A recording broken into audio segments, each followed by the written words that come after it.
ettermiddag og velkommen til denne pressekonferansen. Jeg veldig glad for at min gode kollega og venn Lars Løkke Rasmussen, Danmarks utenriksminister, har valgt å ta turen til Oslo i dag på en søndag. Vi møtes jo i svært dramatisk og jeg vil nesten si historiske tider. Og det svært viktig nå at vi står sammen i den situasjonen som nå foreligger. Jeg har igjen forvisset våre danske venner og våre grønlandske venner at Norge står last og brast med kongeriket Danmark i denne saken. Vi har sagt hele veien at vi respekterer Danmarks suverenitet og territorielle integritet 100%. Vi respekterer forholdene innad i riksfellesskapet, og at enhver eventuell endring av det har kun opp til dansker og grønlendere å bestemme.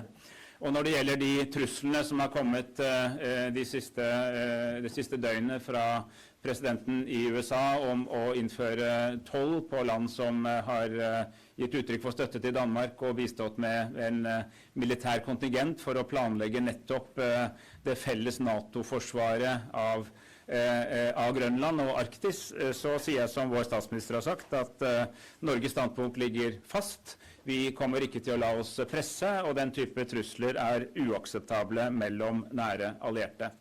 Så jeg har lyst til å si at jeg mener at min kollega Lars Løkke Rasmussen og Danmark håndterer denne saken godt. Vi gir full støtte også til den håndteringen. Det var riktig og klokt å reise til Washington og ha møter med vicepresident Vance og utenriksminister Rubio og sette i gang en arbeidsgruppeprosess for å se nærmere på disse spørsmålene, men med full respekt for kongeriket Danmarks røde linjer. Så Lars, du her i et land som gir 100% nordisk støtte, og jeg glad for at ikke bare hele Norden, men Europa og Kanada også står sammen med dere i den situasjonen vi i nå. Dette jo en solidaritet med kongeriket Danmark, et nordisk broderfolk, men det jo også et forsvar for prinsipper som viktige for oss alle. Og da jo hovedgjesten den mest interessante personen her i dag, så jeg vil gjerne bare gi ordet til deg, Lars. Tak skal du have, Esben, og tusind tak for at ville mødes her på en højhellig søndag i en særlig tid, som du også sagde det.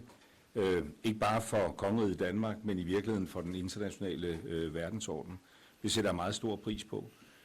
Og jeg ikke rejst til Oslo her i dag for at indhente nogen støtte, men for at takke for en støtte. For den har været der hele tiden, og den der fortsat, og det sætter vi ualmindelig stor pris på. Tak også for en god samtale. Selvfølgelig meget om den her aktuelle situation, men jo også mere end det, og det synes jeg værd lige også bare at bruge 2 ord på.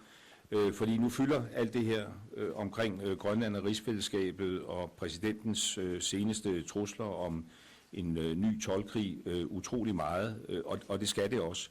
Men der jo andre ting, som også fylder, og som vi risikerer at tage fokus på, hvis ikke vi insisterer på, at vi har mere end et øje. Og det jo ikke mindst krigen i Ukraine. Vi på et enormt kritisk punkt i den krig, og det vigtigt, at vi ved siden af den sag, vi nu står midt i, fastholder det engagement. Det gør vi i Danmark, det gør vi i Norge, det kan vi være stolte af, fordi den krig, der kæmpes der, det jo også vores krig, og vi skal lige holde orden i, hvem vores fjender egentlig Hvis Putin får held med, at den krig slutter på en måde, hvor hans maksimalistiske krav indfries, så kommer det med fortsatte udfordringer for de baltiske lande, for de nordiske lande. Så det fokus må vi ikke glemme, og det har vi også talt om her i dag. Men det selvfølgelig ikke nogen hemmelighed, at vi også har talt meget om den situation, som kongeriget Danmark befinder sig i. Og der vil jeg bare kvittere for stærk norsk opbakning på linje i øvrigt med de andre nordiske lande og helt bredt i Europa. Vi har i mange år talt om, at Arktis skal være et lavspændingsområde. Det har vi også lagt et engagement i. Det har Norge også lagt et engagement i Arktisk Råd med videre. Men vi må også se i øjnene, at vi står i en anderledes situation nu, som vi skal tage vare om. Og det er jo her, det bliver sådan lidt paradoksalt, at vi jo faktisk forsøger at tage vare om det, og det, der sker i Grønland lige præcis i de her dage, det er jo, at Danmark sammen med gode allierede i regi af det, der hedder Arctic Endurance, sådan set tager alvorligt, at vi skal passe på en fremtidig trussel i Grønland.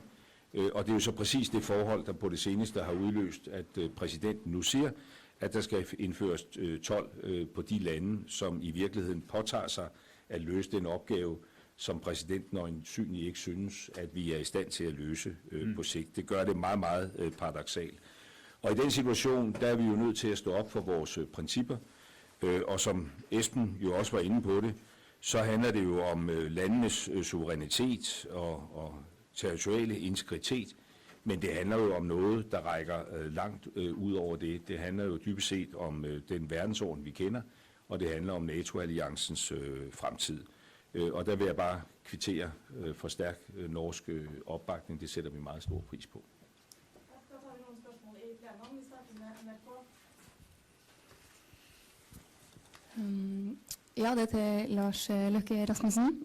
Du fremstod relativt optimistisk etter møtet med visepresident og utenriksminister i Washington nylig. Hvordan ser du på situasjonen nå?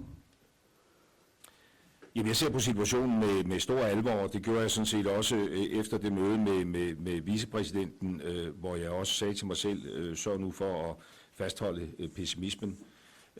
Det var jeg nødt til at sige til mig selv efter det møde. Nu står det sådan mere emotionelt klart. Jeg behøver ikke at intellektuelt sige det til mig selv. Men det er klart, at vi havde et godt møde. Og det havde vi, fordi at siden Trump udtrykte de ambitioner om, at jeg er nødt til at eje Grønland, så har vi jo sådan set været efterspørgende for at få en dialog med Amerika om, hvordan vi håndterer det her. For som jeg har sagt mange gange før, at selvom præsidenten siger tingene på en, skal jeg udtrykke det diplomatisk, ikke skandinavisk måde, så er der jo altid gran af sandhed i det, præsidenten siger. Og den gran af sandhed, der er, det er, at den sikkerhedsmæssige situation i Arktis er anderledes end den, vi håbede, den var for år tilbage, og det skal vi tage alvorligt. Og vi har ikke andet ønske end som et af NATO's grundlæggerlande, og et land og et kongerige, som er dækket af NATO's artikel 5. Grønland er jo også dækket af artikel 5, og tage det ansvar på os. Vi har, synes vi selv, gode aftaler med amerikanerne, ikke mindst forsvarsaftalen fra 1951, som også skaber mulighed for, at hvis man i USA, og det må jeg jo forstå, at man deler vores synspunkt om, at mere skal gøres for at opretholde sikkerhed i Arktis på den lange bane, så kan det sagtens lade sig gøre, og det kræver jo ikke, at Grønland skal købes eller på anden vis overtages af USA. Og det vil vi gerne have en samtale om. Og det fik vi, og det var en konstruktiv samtale, hvor vi også aftalte, at det skal vi arbejde videre med, og se, om vi kan finde en løsning, som får præsidenten til at opgive tanken om, at jeg er nødt til at eje Grønland, som sikrer Grønlands suverænitet og kongerigets territoriale integritet, men som samtidig imødekommer, kan man sige, rimelige amerikanske forventninger og anmodninger. Og det var det, vi har aftalt, og det er en aftale, som jeg i forlængelse af mødet, da Trumps pressetalsmand udlagde det noget anderledes, også har forsøgt at få klarificeret med dem, vi indgik aftalen med, og det fik jeg.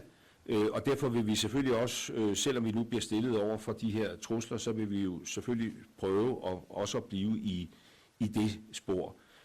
Men det er klart, at det er forstyrrende, at vi nu har den her melding fra præsidenten, som jo ikke er trigget af den her aftale om, at vi nu skal sidde ned og tale om det, men som man må forstå, kommer på baggrund af, at en række europæiske allierede sådan set har taget den opgave på sig, som præsidenten synes, vi har forsømt, og det er jo det, der gør det både svært og paradoksalt. Det er et spørgsmål til begge udenrigsminister. Hvad mener I helt konkret modsvaret bør være, hvis den amerikanske præsident gør alvor af sine trusler om 12 mod både Danmark, Norge og de øvrige lande? Jeg skal ikke stå her og udvikle helt præcise gensvar. Altså, det er klart, at Danmark er med i en toldunion, og den her tanke om, at man ligesom kan plukke nogle bestemte lande ud og pålægge dem tariffer, er jo ikke ladsiggørlig i den verden, vi befinder os i. Vi er i EU, og derfor er det EU, der skal respondere på det her. Vi er meget, meget, meget tilfreds med, at kommissionens formand altså markant og hurtigt var ude i går, og der foregår nu en koordination mellem EU-landene, og den er Danmark en del af. Og det er nok, hvad jeg tænker er klogt at sige som svar på det spørgsmål for nærværende. Og jeg vil slutte meg til det. Her er det viktig at vi har nær kontakt med de andre landene som er berørt. Blant de landene som får den ekstra tollen er jo mange i EU, men Storbritannia og Norge er ikke det. Så vi er også i kontakt, både jeg med Yvette Cooper, som er min kollega, og statsministeren med Keir Starmer, altså statsministeren i Storbritannia, også om dette, hvordan vi håndterer dette i fellesskap. Og vi skal ikke forskuttere noe nå, men for det første har vi sagt at vi lar oss ikke presse gjennom trusler om toll. Vi er generelt motstandere av bruk av toll i internasjonale relasjoner på den måten som et instrument for andre politiske spørsmål, og mener det ikke hører hjemme i denne saken. Og det er ikke vår måte å løse disse spørsmålene på, men vi kommer til å ha nær kontakt med de andre berørte i Europa. Skal man ta handelsbazookaen fram, og frykter du at støtten fra andre land i Europa vil falle hvis det får økonomiske konsekvenser for dem?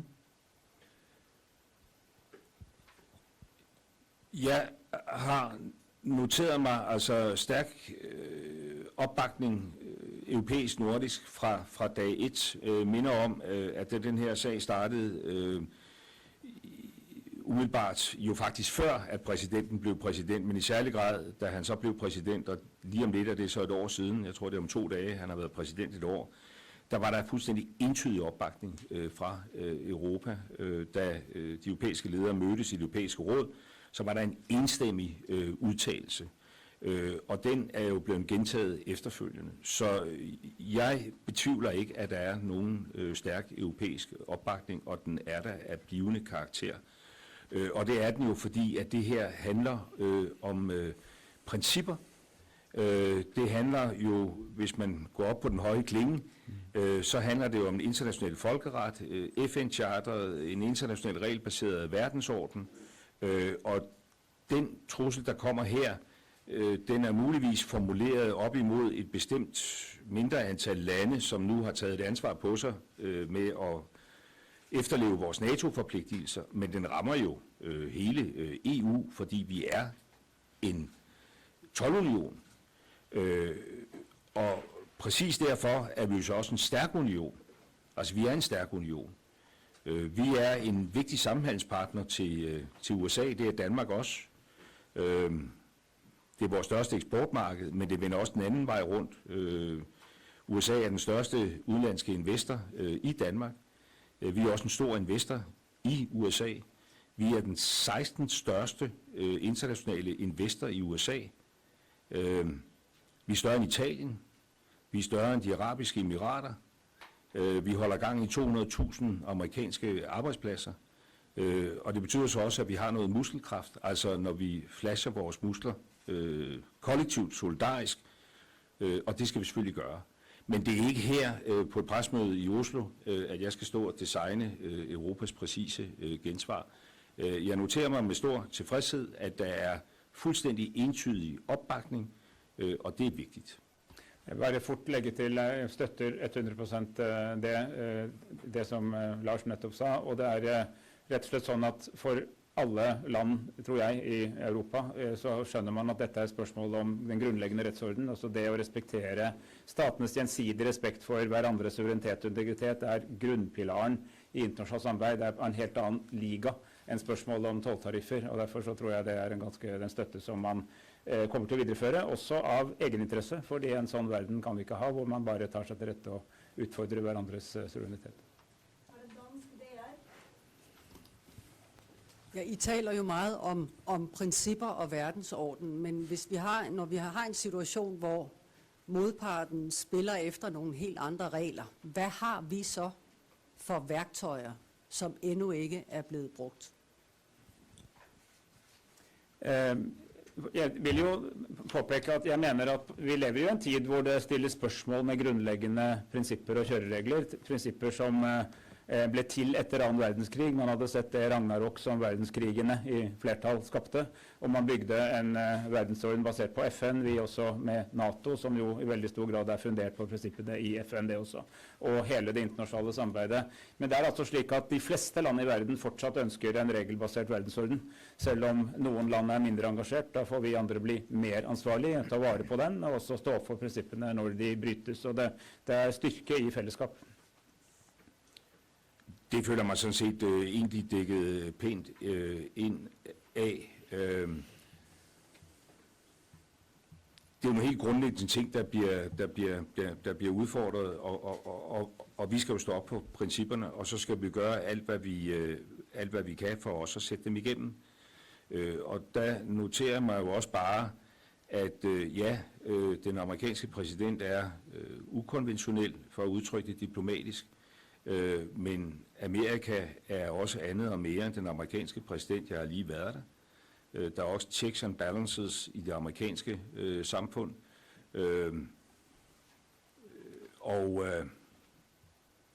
Og det giver mig sådan set en tro på, at når vi står sammen, og når vi i stand til at forklare, hvad der står på spil, og det jo ikke kun for Europa, der ting på spil, der også store ting på spil for USA, så skal vi også komme igennem det her. Altså, det man jo nødt til at tro på, og det man jo nødt til at arbejde for.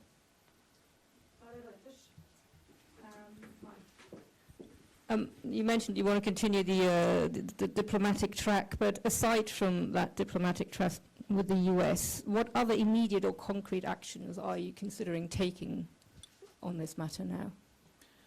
Well, honestly speaking, I think you must follow more than one track. I mean, we have been asking since the very beginning of this to have a constructive dialogue with our American ally and friends, free from social media and headlines and strong words. And we opened that dialogue last week. We will not give up on that. I mean, I have an agreement with the American Vice President. It was reconfirmed after we have listened to the press spokesperson. So we will stay on track unless US decide differently. But then at the same time, of course, we need the European Union to respond. I will not develop that response at this press conference. There's close consultation going on among our European friends. I foresee that there will be, also a meeting among foreign ministers, and we will also continue close consultations with those European countries who are not member of the European Union but still integrated in the single market, and even more importantly, a member of NATO, because this is not only about the European Union, it's basically about, the NATO alliance. Can I add, the very essence of NATO is to protect the sovereign integrity and territorial integrity of its member states. So that's what it's all about, and that is again rooted in the collective right of self-defense in the UN Charter, which is deeply committed. And I want to reiterate what also Lars has said, that we have two messages that we share with all the countries we mentioned in this, not only the 8, but with all, I would say, all European countries and Canada, is that on the one hand, we stand with the Kingdom of Denmark in defense of its sovereignty. But we're also ready to do more together with America and with all our allies in the Arctic, and that's exactly why we are stepping up our presence in Greenland, because if there are security concerns, we can meet them jointly, both bilaterally, Denmark and the US, but also as a NATO alliance. And Norway has for decades been arguing that NATO should take a stronger role generally in the Arctic. We would, of course, say that there are other parts of the Arctic where there is more immediate need, but in principle, throughout the Arctic, and out of the 8 countries who happen to be in the Arctic, 7 are NATO members. So we're actually quite well prepared to deal with existing and future security challenges in the Arctic. So that's a dual message that we're sending to our friends in the United States of America.